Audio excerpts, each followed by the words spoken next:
Ang intense ng mga kaganapan ngayon sa abot kamay na pangarap sapagkat magugulantang si Lynette sa malalaman niya tungkol kila Doc Carlos at Zoe.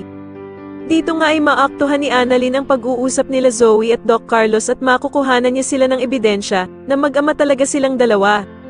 Kaya naman ay gulat na gulat si Lynette nang ipakita ito sa kanya ng anak niyang si Annalyn na matagal na daw pala siyang niloloko ni Doc Carlos. Samantala dahil nga sa sobrang pagod ni Don Pepe sa pinagawa sa kanyang paghuhukay ni Balahaja ay hihingi ito ng tubig sa pulis.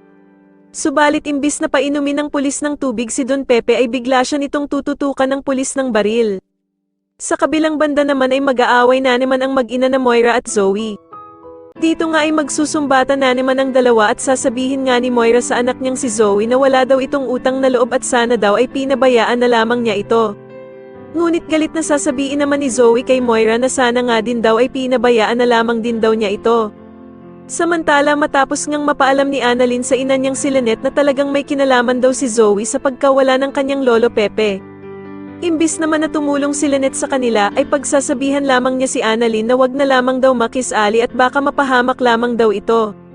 Pero dahil sa sobrang pagmamahal ni Annalyn sa lolo Pepe niya ay hindi siya makikinig sa kanyang inang si Lynette at hahanap pa din nga daw ito ng ebidensya para malaman niya kung sino talaga ang totoong dumukot kay lolo Pepe niya.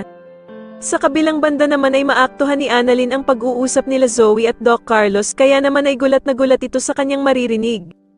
Sa tingin niyo dito na nga kaya malaman ni Annalyn na kasabwat talaga si Zoe ng bruhan niyang ina na si Moira, mas lalo na nga talagang nagiging exciting ang mga susunod na kaganapan kaya naman ay mas lalo pa nating abangan ang mas lalong gumigandang abot kamay na pangarap. Maraming salamat po sa inyong panonood at sana po ay masubscribe niyo ako. Maraming salamat po.